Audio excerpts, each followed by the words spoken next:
I work as a statistician at the UW, and previously as a DNR employee where I also collected recreational use statistics. As an outdoor user, I spend as much of my time as possible off trails.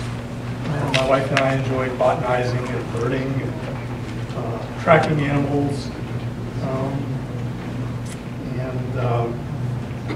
The trails get us to our jumping off point, but we spend as much of our time as possible out in the middle of the non-designated use areas.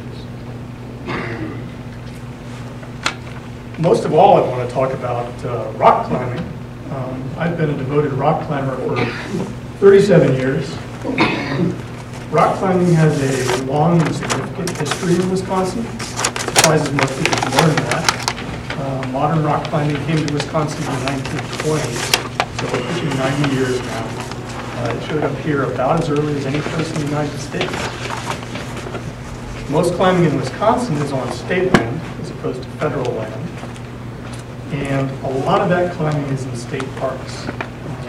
And in particular, there are 9 different state parks that I have detailed comments about, not all of which I'm going to get to. So I'll be giving you some written comments as well. Our climbing heritage shows up in the state administrative code in NR1, where we're told that climbing is considered a traditional recreational activity suitable for non-designated use areas, and it instructs the DNR to consider rock climbing when you're planning on any property where rock climbing is possible. Looking at the maps in the 9 state parks where there is rock climbing, I see actually no evidence that rock climbing was taken into consideration. And I think that's largely because while the DNR has a vague idea of where we are, they really don't know exactly where we're rock climbing. Rock climbing all occurs in non-designated use areas, exactly where hunters want to expand. Non-designated use areas are special to them, and they're special to us for a lot of the same reason. The DNR doesn't inspect, manage, or maintain these areas, and we think that's a great thing for rock climbing. The state has no liability, and the state doesn't tell us what to climb or how to climb. There are tons of places in the state where I can go rock climbing, but only 9 state parks where I can go rock climbing. In Devil's Lake, you're going to have to finish up. Right. In Devil's Lake, the places where you have rock climbing are Stenky Basin, west of the Rescue Road. All of this area in the East Bluff, east of the CCC Trail, the 113, this area has all been climbed since the 1950s. All of this area up on the South Bluff has also been climbed since the 1950s. It has become very popular these days. There's rock climbing in the woods here. There's rock climbing in the woods here and here. There are also rock climbers down at the end of Burma Road, and we see hikers out in these areas all the time as well. Thank you. Thank you. Hi, my name is Virgil Schrader. I'm a trapper and president of the Wisconsin Trappers Association. And I am here to support the requirements of Act 168 allowing more hunting and trapping in state parks. Like other trappers in the state, I'm very conscious of others using public and private lands and believe that the DNR has done a good job ensuring that trapping and hunting is done in state parks and along state and federal trails. Causing conflict and interfering with each other causes the state and trail system. State park uses drop off drastically after October 15th. And the DNR's decision to allow hunting and trapping outside of the designated area use between October 15th and the Thursday before Memorial Day is a very good approach to implementation of the Legislature's Act 168. Prohibiting hunting and trapping within 100 yards of popular designated areas is a good, reasonable approach. And again, the board's got a tough decision to make, and I applaud them for what they've done so far. But let me also say that trapping might have been a barbaric thing to do in 1863. But for those that are saying it, today in 2012, it is not barbaric anymore. We've come a long way. And if you think it's barbaric, I think you ought to check in a little more to what trapping has become in 2012, and you'll find out it's not as bad as you think. Thank you. I do support Act 168. The present speaker just spoke about trapping. I am a full-time trapper. I've trapped for over 40 years and hunted with hounds. Trapping has changed so much. There are so many different traps that are species specific. We have just gone through many of the BMP processes with different trap studies in the last probably 10 years. I believe there is a place for them in the state parks, and I do support the 100-foot buffer. The only thing I don't support is that what I heard tonight is not in my backyard. These are our parks too, not just the ones that you guys live in, but we own these too. And we should be able to have that right to hunt and trap in there. Thank you very much. I love Wisconsin State Parks. I love to walk there with my husband and my dog who's on leash. I don't want to get killed on my hike. I'm 72 years old. I don't hunt. I'm perfectly willing not to hike during deer season. But to make the state parks off limits for a safe walk from mid-October to Memorial Day seems too long and unfair to the public at large. I think we've heard from a lot of people here. I'm Karen Manioni, and I think what we're seeing is that you've done quite a bit of work, but we basically have a really serious problem here. We have a serious problem not only because of the act, but I think in terms of how the maps were done and everything. If you overlaid other things that are on the maps that you have, such as residences and everything, I think you would have seen that some of these things make no sense whatever.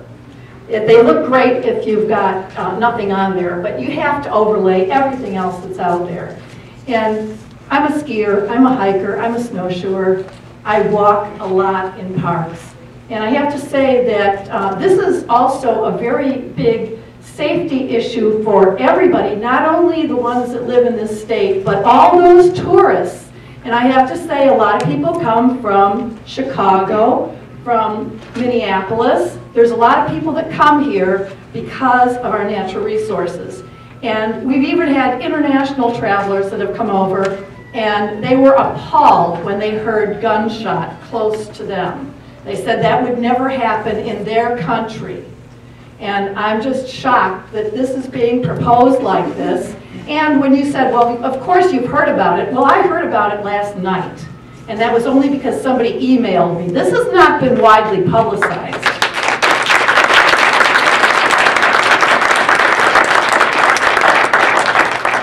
And when we go skiing, we pay for hotels, motels, we go to restaurants, we even buy clothing, we go shopping.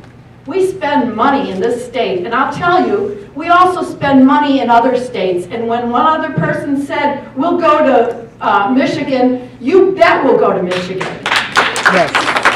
And do I want to do that? No. I want to be here. I want to spend the dollars here. I want jobs here. And you're going to send jobs out of our state by doing this. So take a look at some of those websites. Visit Wausau. Visit other places. And what do they say? Hike here. Ski here. Do all those things. And you're killing the golden goose. Thank you. I too would like to thank the board for all your work on these maps and try and implement this new law. I've been listening to everybody speaking, and from what I can tell, some people are in favor of this law, provided it doesn't interfere with mountain biking, it doesn't interfere with hikers, it doesn't interfere with cross-country skiers, it doesn't interfere with snowshoers, and it doesn't interfere with hikers.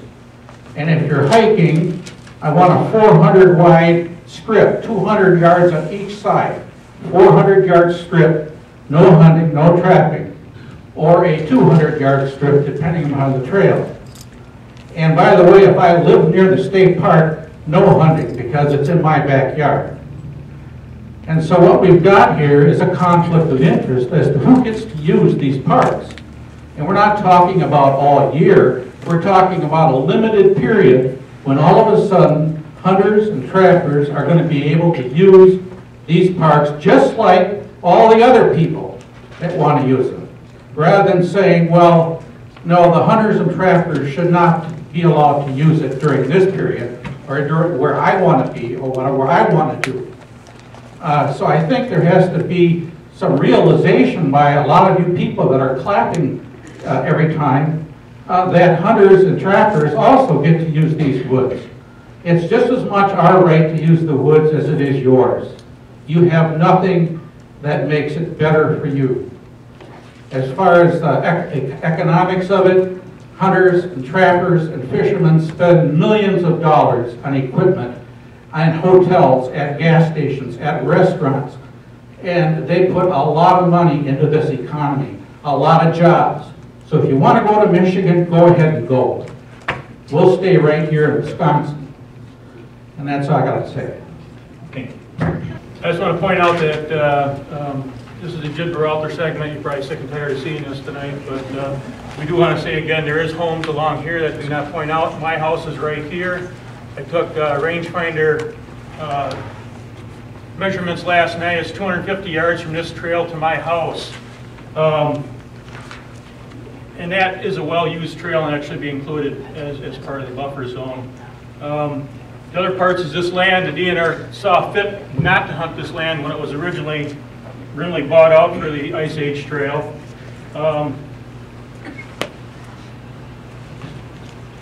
Also some of the things that people need to realize is that when you hunt down in here, this is basically a bowl. Slacks, gems, and jellies, 100 yards is up here, my house is here. I'm approximately 50 feet or so from the fence line. The only place to hunt or shoot a rifle would be up over here. One of the things that's not shown on here is the terrain. This would be uphill. You'd be actually shooting at the hikers on the other hill on the other side. And those are things that you have to come and actually look at these lands and look at. I did take some pictures, but I think if you come out and look at the land, you'd see that probably most of that is not huntable. Thank you. Thank you for allowing public comments this evening. I'm a Bearwood native and have been hiking the trails of Devils Lake and enjoying the park for over 40 years.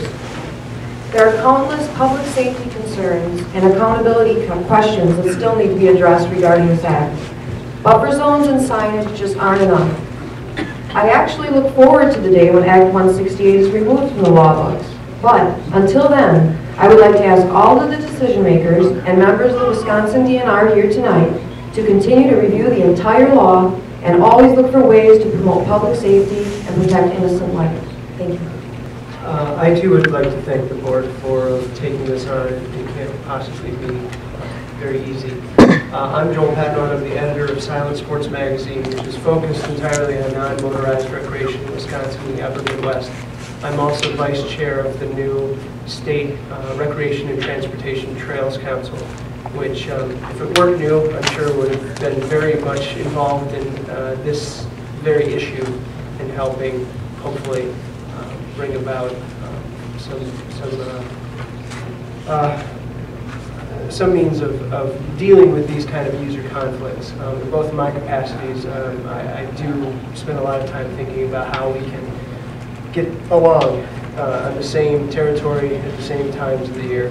I will repeat or echo what had been said earlier by the gentleman from the Madison Nordic Ski Club. That's a perfect example of how difficult this issue is when skiers find themselves in the woods with hunters. He mentioned skiers being quick and quiet. He's clearly quicker than I am. When I ski, I take as much time as I have available and do multiple loops. That's what mountain bikers do as well, is they take the territory that's available to them and they run it repeatedly, which is something that should be kept in mind. One thing that probably has just been assumed is that these same trails are the means of access for the hunters as much as by anybody else. So I'm hoping, as someone who's a media person, that there really is a public information effort to let the hunters know that while they are heading in with their rifles or what have you, that they know that they don't start looking for targets until they're well off that trail that got them in the first place. I might also point out, I believe there's a new SCORP report that's in the draft phase. I've seen it, I haven't memorized those numbers, but I think it clearly shows, as previous SCORP reports have, that much of this non-motorized recreation, trail running, mountain biking is on the rise. Hunting is waning. That's that's detrimental, obviously, too, from a resource standpoint. I also have a columnist for the magazine who is a mountain bike pheasant hunter. So he's using his mountain bike to get to his hunting areas as well. So I see both sides. But thank you for your work. I'd like to thank you for giving us this opportunity to talk about this law and act and how it's going to be enacted. I don't envy you in the slightest. I come from a family in New Mexico full of hunters and ranchers, and just last week my dog was enjoying a big chunk of deer that a friend gave to him. So I do not oppose hunting. I just heard about this law. I feel a little duped that it wasn't publicized widely. And the first thing that came to my mind was, this is going to be a public safety nightmare. I work in public health. I'm not representing who I work for, but in my mind, this is just terrible. It really is. So if you do have some leeway of some things that you could change, I would ask you to think about shortening the period. We are year-round trail users. We do everything on the trails. I'm here from New Mexico. I never thought I would say I'm a year-round trail user in Wisconsin, but I am. So please consider shortening. I would like to see this law not enacted at all, but I realize the constraints that you're working under, and they're very difficult. So please consider shortening. We were just on the trails yesterday, and we will be on them the rest of the year. And many people, we don't see them go away until the end of November, and they do start peaking out in February again. So there is a bit of time when people aren't openly hiking, but people are skiing and snowshoeing and using the trails in lots of other ways. There's another activity that I don't really participate in, but I know it's becoming very popular, and that's called geocaching. My husband's nieces and nephews really enjoy it, and that requires going off trail to look for hidden treasures. And when I heard about the trapping, all I could think about is these children going off trail, having a really fun time with their family, and possibly sticking their hand or their foot into a trap. I don't think 100 yards or 200 yards is far enough off the trails. And today when my coworkers, I mentioned the law, and she said, well, this will really affect where I go and when. Don't make that happen. We'd like to be able to use the trails year-round and not have to think about not going out because there's possible hunting or trapping.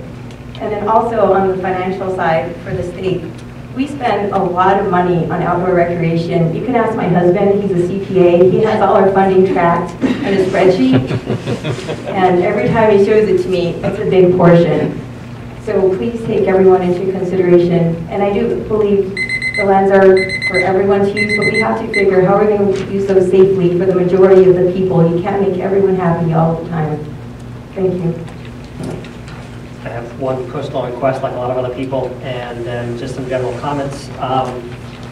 Love to snowshoe, and all winter long I'm snowshoeing through this area. That's my request. I'm not the first one to mention that area, but to close off this section of trail permanently. Permanently to prevent hunting there. General comments.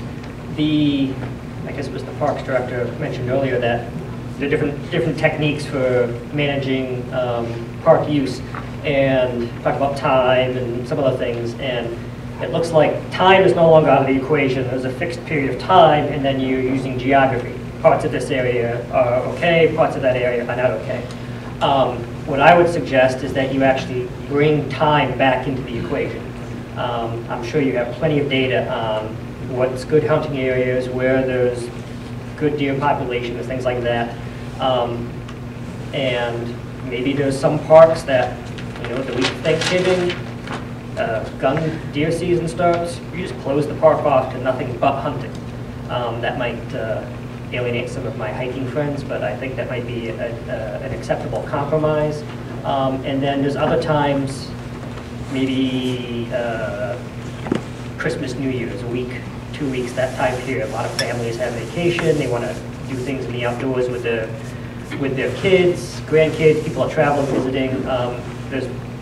The parks are off limits to hunting at that point. So my specific request is close this off, and my general suggestion, comment is to think about adding the time element back into how you select what is open and closed. I mean, use the geography, but also use time.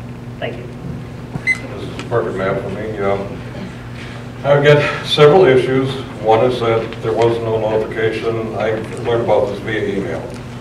So at the time to make a posting, and that's how I heard about it, and then I let other people know the same way, or posted on Facebook actually, so that more people would learn about it. So that was a problem. I'm a former hunter, so I don't have anything against people hunting, but I do have a problem with several things about this here. One is the length of the season. I camp year-round, not just in the summertime, not just until Labor Day. I camp all year long, and I like going to Blue Mountain State Park for hiking, for snowshoeing, for cross-country skiing. It's close to home. I live in Madison, and so I get to that park a lot. All of this area here is where I ski, where I snowshoe. Same thing with hiking. I lead hikes with the groups of people that we go along in here, along the mountain bike trail, up along the old Indian Marker Trail, then into part of the designated thing, and then back down again into areas that are open for hunting. It's just not safe. And oftentimes people that go on the hikes with me, they'll bring their pets along. Trapping is going to be a serious problem for that. So basically, yeah, the length of the season is way too long. I mean, you're talking almost 7 months. That's more than half of the year that you're going to allow people to hunt in there, where, like I say, I use it year-round for hiking, for camping, and it's just an all-around bad plan. Especially the parks that are near these big urban areas like Madison and so on. There might be things up further up north that are a little bit safer to, less populated, but still, I've camped in other places around the state too. And I just feel it's very unsafe to be hiking and snowshoeing and cross-country skiing while there's people out there throwing bullets around. Thank you. Thank you. My name is Karna Hanna, and again, I would like to thank you all for the opportunity to speak tonight. I think I'm the last of the group here from the Gibraltar Rock segment, and I want to thank all of you for your forbearance, for the passion that our neighbors have about trying to get this segment of the Ice Age Trail closed to hunting year-round. This is a heavily used segment of the trail that's becoming increasingly popular. And again, this is a safety issue. The proximity to the residences, the businesses, and the public roads, the difficulty that we would have in signing this property, and the fact that the loop trail, as Mr. Jones pointed out, has been left off of this property, this segment right in here. Last weekend, our daughter was visiting from California with her 4-month-old baby. They went out hiking on that segment of the trail. Unbeknownst to me, it was such an easy segment of the trail for them to hike. She had the baby out there in a stroller. But I was delighted that she could get out there and enjoy what is our backyard. So again, on behalf of all of our neighbors on Slack Hill, we very much and very strongly would request that you close this entire area to hunting. There is a difference between hikers and hunters. Hikers do not carry lethal weapons. And again, this is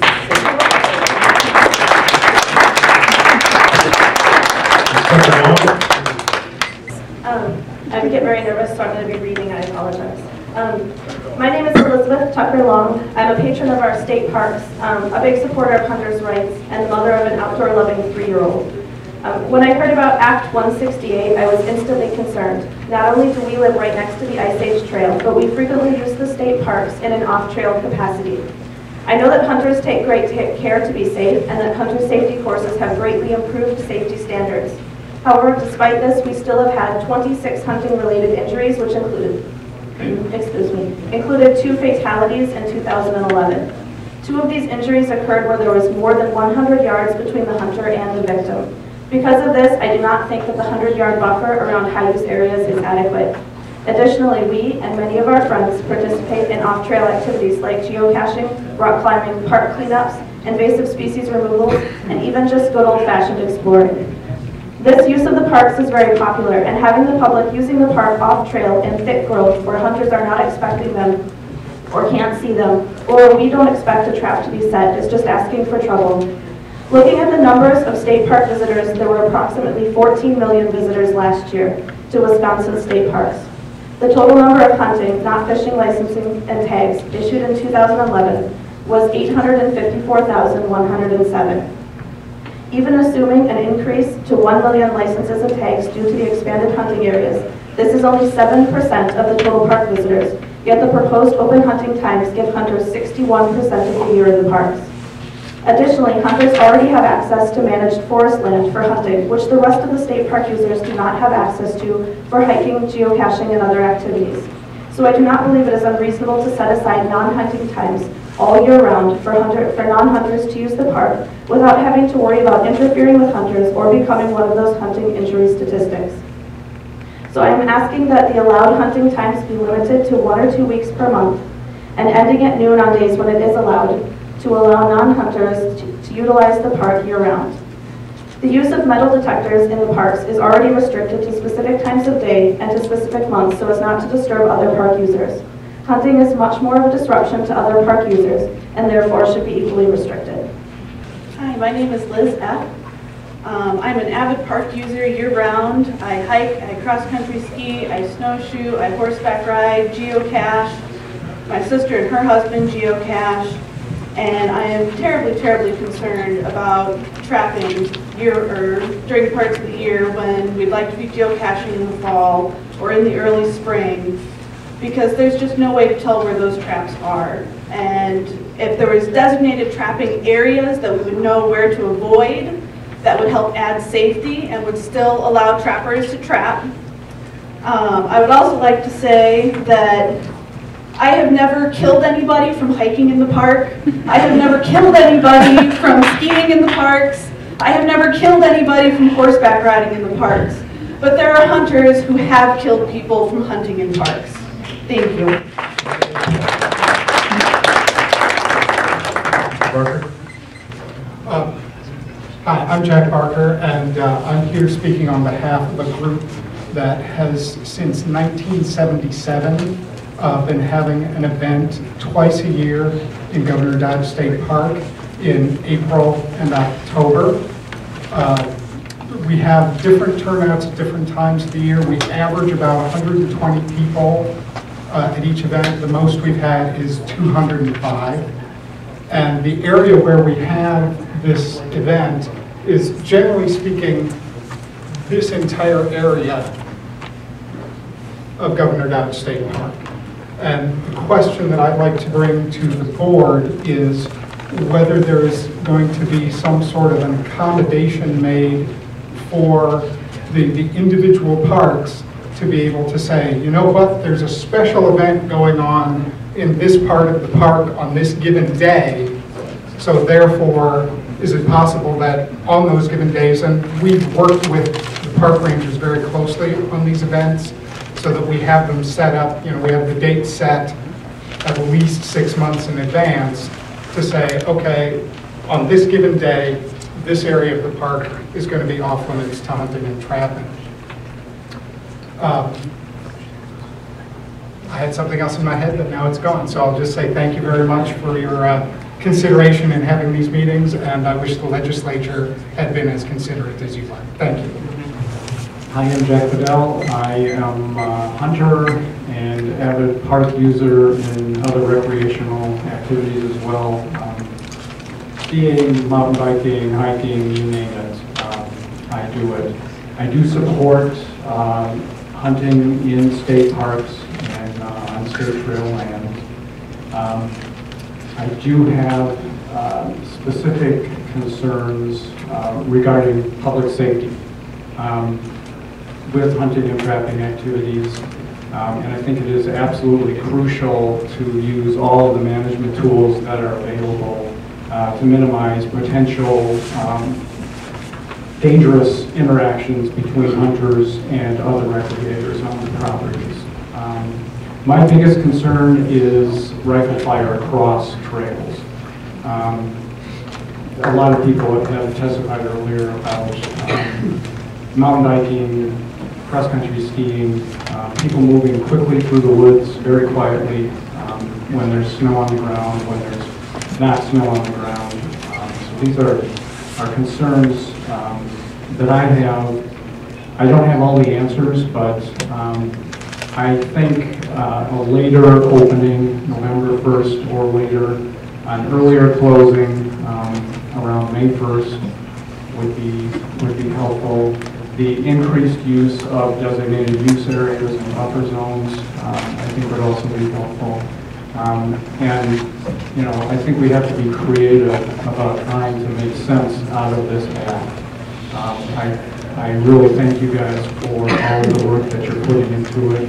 And I know after these hearings, you're going to have more work to do, trying to make sense of it all. But I also appreciate all the work you're doing to make these places such great recreational opportunities, as well as hunting and fishing and trapping and all of the above. Thank you. My name is Carolyn Scheffel, and this is a really bad couple of weeks for me. Last year, I lost my dog in a trap in an area near the town of Oregon, and it was really horrible.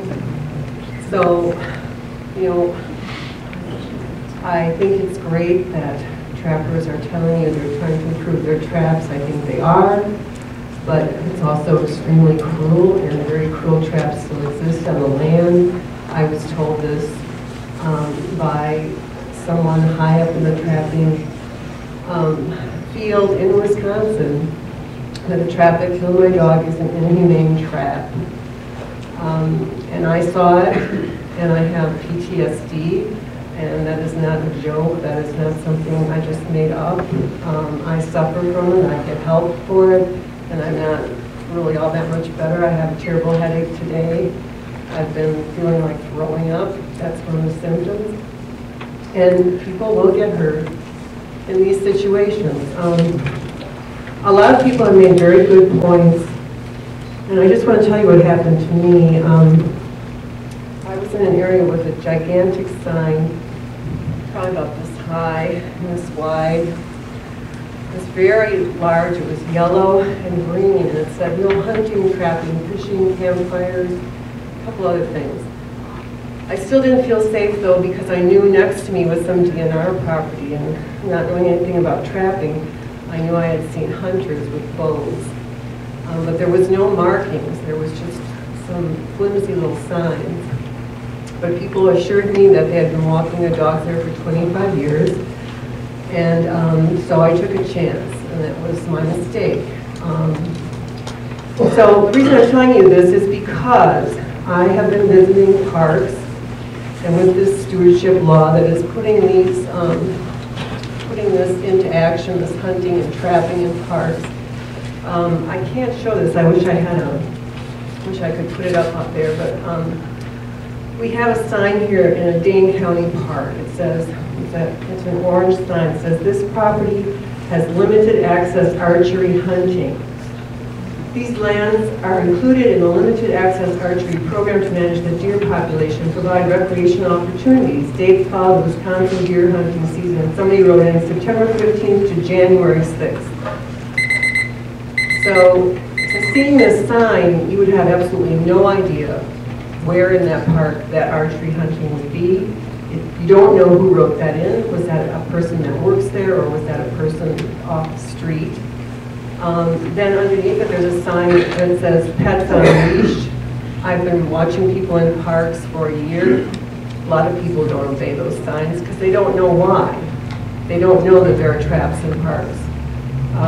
I take leaflets to dog parks, and I go to dog shows. I've been handing them out as everybody was speaking. 1 out of 5 people has had an incident with a trap with their dog. And this is a very serious issue. Here's another example of a sign. It says, this land purchased with Knowles Nelson Stewardship Funds. This is the requirement of Act 168. This sign says nothing. It says it was purchased by Knowles Nelson Stewardship Funds. It doesn't tell you what's going on in that park. This is a fortune that the state is putting out. I have nothing more to say, and my time is up. I've just been researching this for a year, and this has been in the works for many, many years, putting traps in state parks. I think it's just a tendency to want to exploit resources, and taxpayers pay for this property. It's not hunters and trappers, but they've sold this to you. They've greenwashed it. I've just learned that word, greenwashed it. They call it conservation. It's really a fur trade that brings in $300 million. $300 million from Stoughton We're going to ask you to wrap up. alone. Thank you. Thank you. And I have been involved in this tragedy for 15 years. I was the first person ever elected to the hunting lobby that controls wildlife and our public lands in this state by structuring our DNR on killing license funding. When all the money comes from killing, do you think they care about 90% of us who don't kill wildlife? Do you think they want us to know about the annual election that's held every year for the past 80 years that only 5,000 trappers and hunters attend every year? This is the responsibility of the Natural Resources Board and the DNR to bring in the rest of the public, and they have failed totally by design. So I write a column called Mad Ravens Speak for the Capital Times, and I am standing for us to have a first-time democracy in this system. This was not a transparent law. This was not, I didn't even know about it, and I would be as interested as anybody. I served on the trapping committee of the Conservation Congress, which is supposed to represent all of us, in which they intimidate the rest of us from coming every spring. For 80 years, this has been controlled by one cartel that is killing our wildlife. And I can tell you, most people don't want to look at trapping. And I've had my fill of it because I served on the trapping committee. It is horrendous. It should be banned. This is a tragedy. Our scientists worldwide are telling us that wildlife populations are crashing everywhere. We're destroying our world. You guys have got to wake up and get active. Because if we don't organize, they've destroyed beavers in the state. Beavers create the most valuable habitat on Earth, freshwater wetlands. It cleans our water. It develops habitat for half of the rare and endangered species on Earth. Hydrologists call it the reason that we have water problems in North America is the destruction of beavers and agricultural drainage. So I'm just saying to you who are here, who don't want this happening in our lands, this was not a transparent process. None of it is transparent. This has been controlled by one group of people. We have 2.5 million hikers, bikers, wildlife watchers who bring much more money to the state tax coffers than hunters. Hunters barely pay for their killing business with their money. They want the rest of us to pay for it. and they want our money, and they want it through the sales tax. They don't want to give it to any power away. They don't want us, I've tried to get us a non-hunter fee and democracy, and the only way we're going to get it is to fund our DNR with general public funds. And I charge you guys who are leaving the Natural Resources Board soon to help us democratize this system by funding. Because as long as the money comes from killing, we're going to have this. We're going to have, they control everything else too. Now they're taking the last of our land, where most of us are hiding out. Now we got to wear orange there and pretend that we feel safe. We don't feel safe. Our wildlife is dying. They've killed quail, they've killed sharp-tailed grouse, they've killed our beavers. They're killing our endangered species, wolves. This is a tragedy, and you guys have to help us end it. Well, thank you. Thank you for all of you who are taking the time to look at this and the zoning of the parks, and also thank you for everyone here who came tonight either to offer your written comments or your spoken comments or just for your presence. I want to start by saying my name is Erica Post. I'm here to represent myself. I originally hail from the Seattle area in Washington State, where there is no hunting in state parks whatsoever. I'm also a dog owner, and I regularly use Wisconsin state parks and take my dog with me. I think the biggest thing that I want to say is I've never met a hunter who has not missed their mark at least once. And for me, that really speaks to hunting in many cases being a public safety concern. I'm not against hunting. I support those of you who want to hunt, but I do not feel that it should be done to my detriment or the detriment of my safety using state lands. I think someone else brought it up or spoke very eloquently in saying that their concern was not so much the use of rifles in the designated hunting areas, but more the trajectory of those rifles across the designated trail areas. And that would again be my concern as well. I think when we talk about fair use of the state parkland and the fact that it's a shared space between everyone, closed for, or open for hunting means closed for me. If there's hunting in that state park, I can honestly say that it is not worth the risk for me to even spend any of my time there. Last Thanksgiving, I had my parents out from Seattle and we decided to go hiking in Devil's Lake. It was Thanksgiving weekend, very populated area from my experience, and I will tell you that my heart dropped to my feet when I heard a gunshot. And my family, we didn't see signs, oh, this park is, designated hunting. I had just moved here, I had no idea. And that was an absolutely terrifying moment for me and for my folks, and we thought, well, what's the quickest way out of here? And so that to me is disappointing. I think the young lady who spoke earlier, who started talking about statistics, who said specifically, 7% of park users are hunters, everyone else are other recreation users. I think if you want to look at fairness, you're really looking at allowing, 2/3 of the park for 7% of the population and almost 2/3 of the year. And so I would challenge you to look at the available space for hunting as well as the time frames and extending that. I know very, very many people have spoken about extending the time frame both in the spring and in the fall to accommodate round-year recreational users. But I would actually like to go a step further. What I would actually request is that the state designate or the DNR designate certain parks that are closed to hunting year-round.